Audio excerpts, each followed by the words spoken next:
तो question number 10 हम लोग तो कर चुके थे, अब क्वेश्चन नंबर 11 पे आएंगे, एक्सरसाइज 5.2 का।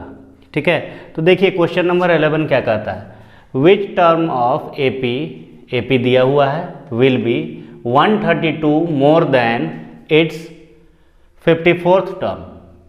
ठीक है, मतलब इस क्वेश्चन में क्या कहना चाह रहा है कि जो एपी आपका दिया हुआ है, इस एपी का कौन सा टर्म इस एपी के 54th टर्म से 132 ज़्यादा है, मतलब 132 ज़्यादा है। ठीक है, तो यहाँ देखना है हम लोगों को कि सबसे पहला तो हम लोग ये फाइंड करें कि 54th टर्म जो है वो क्या है। ठीक है, और उससे 132 ज़्यादा कितना होगा वो देखेंगे हम लोग पहले। तो 54th टर्म क्या है, तो हम लोग सबसे पहला चीज़ 54th टर्म निकालने के लिए क्या करेंगे कि जो दिया हुआ है उसको नोट डाउन कर लेते हैं। जैसे ए का वैल्यू कितना है, फर्स्ट टर्म 3, और कॉमन डिफरेंस डी कितना है, तो 15 माइनस 3 कितना हो जाएगा, 12। अब हम लोग क्या कर सकते हैं, 54th टर्म फाइंड कर सकते हैं। ठीक है, तो सबसे पहला हम लोग क्या फाइंड करेंगे, A54 is equal to question mark. सबसे पहला हम लोग इसको फाइंड करते हैं। ठीक है, तो 54th टर्म क्या होगा, तो यहाँ पे हम लोग लिखते हैं A54 is equal to A plus 54 minus 1 into D.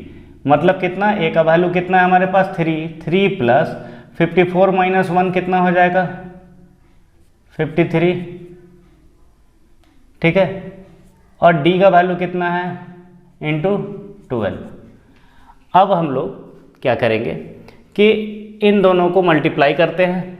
तो इन दोनों को अगर आप मल्टीप्लाई कीजिएगा 53 और 12 को, तो कितना आएगा, 636। ठीक है, अब इन दोनों को ऐड कर लीजिए, 636 प्लस 3 कितना हो जाएगा, 639। ये समझ में आ रहा है, ये कौन सा टर्म हो गया, A54। तो अब हम लोगों का क्वेश्चन क्या कहता है कि इस एपी का कौन सा टर्म इससे 132 ज़्यादा है, 132 ज़्यादा है। ठीक है, तो ये तो हमारा 54th टर्म निकल गया। अब हम लोग क्या करते हैं, हम लोग लिखेंगे अकॉर्डिंग टू क्वेश्चन के हिसाब से क्या होगा हमारा, ये जो आया कौन सा टर्म है, ये 54th टर्म है, तो हम लोग इसको लिखेंगे 639 जो है, प्लस कितना ज़्यादा है इससे, 132, तो हम लोग क्या लिखेंगे 132। अब इन दोनों को ऐड करेंगे तो कितना हो जाएगा, 771 आ जाएगा। मतलब हमारा कहने का मतलब है कि 771 जो होगा ये इस एपी का कौन सा टर्म होगा। अगर हम लोग ये फाइंड कर ले तो हम लोग ये पता कर सकते हैं कि इस एपी का कौन सा टर्म A54 जो है, मतलब 54 टर्म से 132 ज़्यादा है। ठीक है, तो हम लोग क्या कर रहे हैं, फाइंड करने जा रहे हैं। अब तो हम लोग ले लेते हैं लेट an बी कितना, 771। मतलब an को हम लोग कितना मान लिए हैं, 771। ठीक है, और अब हम लोग n का वैल्यू फाइंड करेंगे। तो n का वैल्यू कैसे फाइंड करेंगे, तो देखिए an की जगह कितना लिखेंगे, 771। ठीक है, इज इक्वल टू कितना हो जाएगा, a plus n minus 1 into D. तो 771 इज इक्वल टू कितना हो जाएगा, a का वैल्यू हमारे पास कितना है, 3 प्लस n माइनस 1, n का वैल्यू कितना है नहीं पता, n चूँकि हमको निकालना है, तो हम लोग क्या लिखेंगे, n minus 1 as it is लिखेंगे, इंटू डी का वैल्यू कितना है, डी का वैल्यू 12 है, तो हम लोग क्या लिखेंगे, 12। अब इसके बाद से ये जो है हमारा 3, इसको हम लोग चाहे तो उस साइड लेके जा सकते हैं। ठीक है, तो इस 3 को इस साइड जब लेके जाएंगे तो क्या हो जाएगा, 771 minus 3 is equal to n minus 1 into 12। अब इन दोनों को जब सब्सट्रैक्ट करेंगे तो कितना आ जाएगा 768। 768 इज इक्वल टू कितना आ गया n-1 इंटू 12। अब ये जो 12 है 12 को इस साइड लेके जाएंगे तो इंटू का क्या हो जाएगा डिवाइड। तो 768 divided by 12 is equal to n-1। अब 12 से इसको डिवाइड करेंगे 6 टाइम में 72 होगा और बचा 4 64। तो हम लोग लिख सकते हैं n-1 का वैल्यू कितना हो गया 64। तो n का वैल्यू कितना हो जाएगा 64 -1 को इधर लेके आए +1, मतलब n का वैल्यू कितना आ जाएगा 65। तो ये हमारा n का वैल्यू निकल गया। मतलब क्या है कि इस AP का 65 टर्म जो होगा, मतलब A65 जो होगा वो A54 से 132 ज़्यादा है। उम्मीद करते हैं ये क्वेश्चन क्लियर हुआ होगा। तो अब इसके बाद क्वेश्चन नंबर 12 की ओर हम लोग बढ़ेंगे। तो क्वेश्चन नंबर 11 के बाद अब हम लोग क्वेश्चन नंबर 12 को सॉल्व करेंगे। आइए देखते हैं क्या है क्वेश्चन नंबर 12। तो क्वेश्चन नंबर 12 क्या कहता है, 2 APs have same common difference. 2 AP है हमारे पास और दोनों का कॉमन डिफरेंस क्या है, सेम है। ठीक है, the difference between their 100 term, मतलब AP का 100वां टर्म, मतलब 100 टर्म जो होगा दोनों AP का, अगर 100 टर्म्स हम लोग निकाल लें 100 टर्म में जो भी वैल्यू आएगा, ठीक है, उनका डिफरेंस क्या है, the difference between their 100 terms is 100। उसका डिफरेंस भी क्या होगा 100 ही होगा। मतलब फर्स्ट AP का 100वां टर्म जो होगा और सेकेंड AP का 100वां टर्म जो होगा, उन दोनों को अगर सब्सट्रैक्ट करेंगे तो डिफरेंस कितना आएगा 100। तो what is the difference between their 1000 term. उसी तरीके से हम लोगों को फाइंड क्या करना है, उन दोनों AP का 1000वां मतलब 1000वां टर्म जो होगा उसको हम लोग निकालेंगे और निकालने के बाद देखेंगे उनके बीच का डिफरेंस क्या है। क्लियर है क्वेश्चन। तो आइए हम लोग जो भी क्वेश्चन दिया हुआ है उससे गिवन इंफॉर्मेशन को नोट डाउन करते हैं। तो सबसे पहला हम लोग क्या कर रहे हैं, जैसे देखिए AP का तो पता है नहीं यहाँ पे, तो हम लोग मान लेते हैं AP का पहला टर्म, फर्स्ट AP का पहला term A1, late first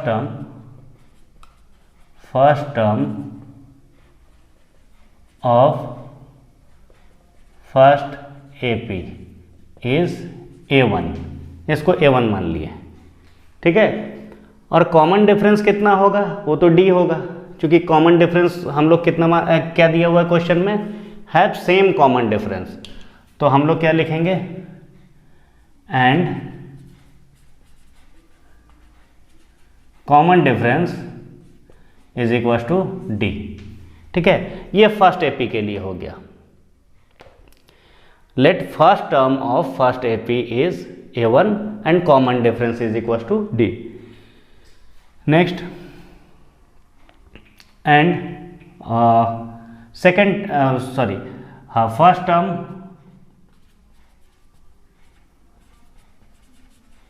term of second AP is A2। अब सेकेंड AP का फर्स्ट टर्म क्या मान लिए हम लोग, A2 मान लिए, और इसका कॉमन डिफरेंस क्या होगा, and common difference is equal to D। क्यों, क्योंकि दोनों AP का कॉमन डिफरेंस क्या है, सेम है। ठीक है, तो कॉमन डिफरेंस ये हो गया। अब क्वेश्चन के हिसाब से क्या दिया हुआ है, दोनों AP का 100 टर्म जो भी होगा उनका डिफरेंस कितना आएगा, 100 आएगा। तो हम लोग लिखेंगे अकॉर्डिंग टू क्वेश्चन। अब फर्स्ट AP का 100वां टर्म कैसे निकालेंगे, तो हम लोग सिंपल, फर्स्ट AP का 100वां टर्म क्या होगा, A1 प्लस 99D। ठीक है,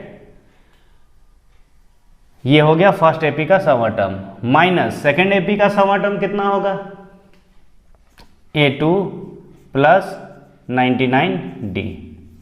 देखिए अगर 100 टर्म निकालना है तो क्या करेंगे, मतलब A 100 निकालना है तो क्या करेंगे, A प्लस 99D हम लोग लिख सकते हैं। तो हम लोग A के जगह पे बस A1 और A2 पुट किए हैं, बाकी 99D दोनों में सेम है। क्यों? क्योंकि कॉमन डिफरेंस D सेम है। ठीक है, तो क्वेश्चन के हिसाब से क्या है, इन दोनों का डिफरेंस कितना है, इन दोनों का डिफरेंस दिया हुआ है कितना, 100। ठीक है, इन दोनों का डिफरेंस 100 दिया हुआ है। तो आइए देखते हैं इसको सॉल्व करके। तो A1 प्लस 99D और ये फिर माइनस से जब ये मल्टीप्लाई होगा तो माइनस A2 और फिर ये जब माइनस से मल्टीप्लाई होगा तो minus 99D is equal to 100। अब ये 99D से 99D कैंसिल किए, A1 माइनस A2 कितना हो जाएगा, A1 minus A2 is equal to 100। इसको इक्वेशन 1 हम लोग मान लिए। ठीक है इतना। अब हम लोग आगे बढ़ते हैं। हम लोग को फाइंड क्या करना है, what is the difference between their 1000 term. तो जिस तरीके से 100 टर्म का डिफरेंस निकाले थे हम लोग, वैसे ही 1000 टर्म का भी डिफरेंस निकाल सकते हैं। तो आइए देखते हैं क्या करेंगे। फर्स्ट एपी का 1000 टर्म क्या होगा, A1 प्लस 999D। ठीक है, और माइनस करेंगे अगर इनको, सेकेंड एपी का 1000 टर्म क्या होगा, A2 प्लस 999D। अब इन दोनों को माइनस करते हैं हम लोग तो क्या होगा, A1 प्लस 999D माइनस का साइन इससे मल्टीप्लाई होगा तो माइनस A2 और ये माइनस प्लस फिर माइनस हो जाएगा और यहाँ कितना हो जाएगा 999D। अब हम लोग क्या करेंगे, ये 999D और ये 999D एक प्लस में और एक माइनस में है, इन दोनों को कैंसिल आउट कर देंगे। ठीक है, तो बचा क्या हमारे पास A1 minus A2, A1 minus A2। अब खुद देखिए इक्वेशन 1 में हमारा A1 माइनस A2 का वैल्यू कितना आया था 100। तो हम लोग लिखेंगे from equation 1 A1 minus A2 is equal to कितना हो जाएगा 100। तो हम लोग लिख सकते हैं the difference between 1000 term of APs equals to कितना 100। देखिए 100 टर्म का भी डिफरेंस कितना आया था, A1 माइनस A2 का वैल्यू कितना आया था 100 और 1000 टर्म का डिफरेंस भी क्या आया A1 माइनस A2 जिसका वैल्यू कितना है 100। तो ये आ जाएगा आपका आंसर। उम्मीद है समझ में आया होगा क्वेश्चन नंबर 12।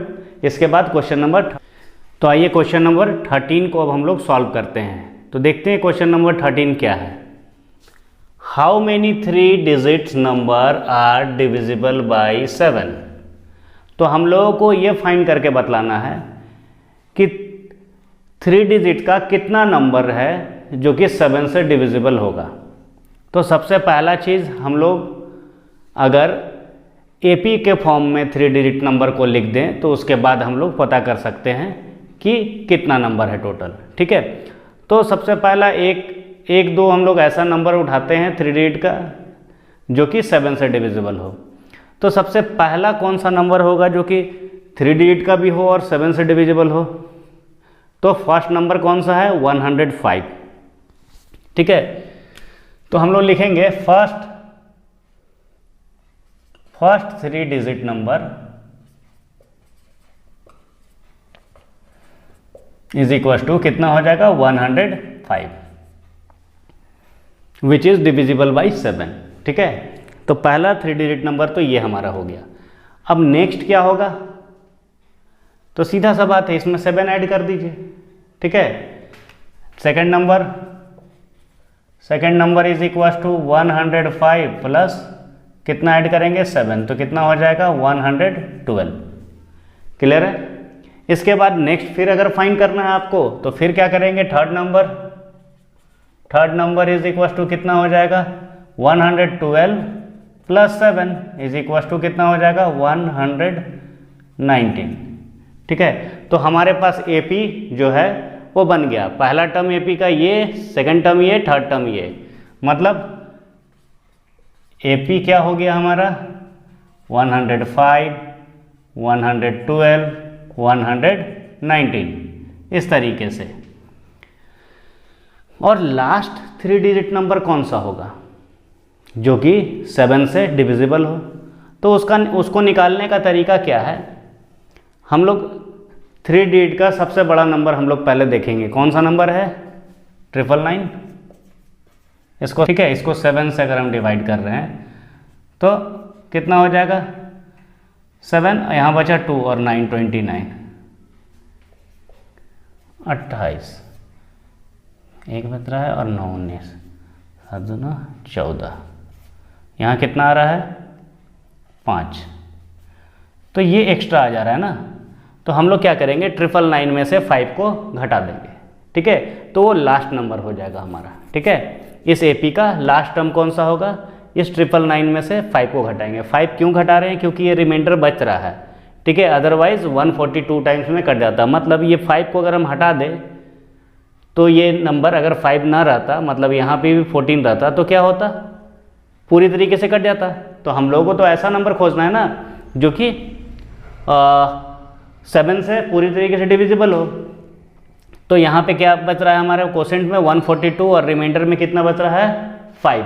तो हम लोग क्या करेंगे 5 को हटा देंगे। तो मतलब लास्ट नंबर जो हमको फाइंड करना होगा वो कैसे निकालेंगे, last number is equal to कितना हो जाएगा 999 माइनस 5, मतलब 994। ये हमारा लास्ट टर्म हो जाएगा इस AP का, ठीक है। ऐसा इसलिए क्योंकि अगर इसमें से इस नंबर को अगर आप डिवाइड करके देखना चाहें तो डिवाइड करके देख लीजिए, ये 7 से पूरी तरीके से डिविजिबल होगा, ठीक है। तो ये क्लियर हुआ इतना। तो इस AP का हमारा लास्ट टर्म क्या हो जाएगा 994। अब देखिए AP हमारे पास आ गया। अब इस AP का हम लोग जो भी गिवन टर्म है उसको पहले तो नोट डाउन करते हैं। क्या है, A इज इक्वल टू कितना होगा 105, ठीक है। A का वैल्यू हो गया 105। अब इसके बाद हम लोग क्या करेंगे, A का वैल्यू हमको मिल गया, A का वैल्यू के बाद हम लोग D निकालेंगे, कॉमन डिफरेंस। तो D इज इक्वल टू कितना, सीधा सा बात है, हम लोग 7 ऐड करके आगे बढ़े हैं, तो D का वैल्यू कितना हो जाएगा 7। अब D मिल गया। अब ये लास्ट टर्म को क्या बोलेंगे AN का वैल्यू कितना है हमारे पास 994। अब हम लोग क्या करेंगे N का वैल्यू फाइंड करेंगे, तो पता चल जाएगा कि टोटल कितना नंबर ऑफ टर्म है, ठीक है। तो N इज इक्वल टू कितना हो जाएगा क्वेश्चन मार्क। अब हम लोग चलिए An का फॉर्मूला लिखेंगे, क्योंकि An का वैल्यू हमारे पास है, ठीक है। तो An का फॉर्मूला क्या होगा, An is equal to A plus N minus 1 into D, ठीक है। तो अब हमारे पास N का फॉर्मूला अगर हम देखें तो N का वैल्यू हमारे पास दिया हुआ है, कितना है 994 is equal to A plus A कितना है 105, तो 105 प्लस N माइनस 1, N का पता नहीं है तो N माइनस 1 लिखेंगे, और इंटू D का वैल्यू कितना है 7, ठीक है। अब हम लोग क्या करेंगे कि इनको इस तरफ लेके जाएंगे, तो मतलब 994 minus 105 is equal to N minus 1 into 7। इनको अगर घटाएंगे तो घटाने के बाद आ जाएगा हमारे पास 889 इज इक्वल टू कितना हो गया N minus 1 into 7, N minus 1 into 7, ठीक है। अब इसके बाद हम लोग क्या करेंगे N माइनस 1 को इस तरफ रन देंगे और 7 को इधर लेके जाएंगे, ठीक है। तो कितना हो जाएगा 889 डिवाइडेड बाई 7। अब इसको काट के देखिए कितना भरना है, 127, ठीक है। ये 127 टाइम्स में कटा इज इक्वल टू कितना हो जाएगा N माइनस 1। तो अब अगर N का वैल्यू हम लोग देखना चाहेंगे तो आराम से निकाल सकते हैं, N इज इक्वल टू 127 और ये माइनस 1 इस साइड जाएगा तो कितना हो जाएगा प्लस 1 इज इक्वल टू 128। तो मतलब टोटल 128 नंबर्स ऐसा मिलेगा 3 डिजिट का जो कि 7 से डिविजिबल होगा। तो समझ में आया क्वेश्चन। क्या किए हम लोग, सबसे पहला काम किए AP का फर्स्ट टर्म नोट किए। कैसे, ऐसा 3 डिजिट का नंबर उठाएं, सबसे फर्स्ट नंबर होना चाहिए जो कि 7 से कटने वाला, तो ये 105 होगा। और नेक्स्ट नंबर निकालने के लिए हम लोग क्या किए, +7 ऐड किए। उसके बाद नेक्स्ट नंबर निकालने के लिए फिर से +7 ऐड किए। तो हमारा ये 3 टर्म तो निकल गया। और लास्ट टर्म कैसे निकला, तो लास्ट टर्म निकालने के लिए 3 डिजिट का सबसे बड़ा नंबर कौन सा होता है, 999। तो 999 को हम लोग क्या किए, 7 से डिवाइड किए। डिवाइड करने के बाद क्या देखे, रिमाइंडर 5 बच रहा है। रिमाइंडर 5 बचने का मतलब क्या हुआ कि 5 अगर नहीं होता तो ये पूरी तरीके से कट जाता। तो हम लोग क्या किए, 5 को घटा दिए। जब 5 को घटा दिए 999 में से, तो कितना आया, 994। ठीक है, तो ये हमारा हो गया लास्ट नंबर। और लास्ट नंबर हो गया मतलब AN का वैल्यू ये हो गया। A पता चल गया हमको, D हमारे पास 7 है और AN का वैल्यू इतना है, तो N का वैल्यू हम लोग को निकालना है, जो कि हम लोग पहले भी निकाल चुके हैं इस तरीके का क्वेश्चन। ठीक है, तो हम लोग क्या करेंगे, N का फॉर्मूला लिखे और N का वैल्यू फाइंड किए। क्लियर है, तो क्वेश्चन नंबर 13 हो गया।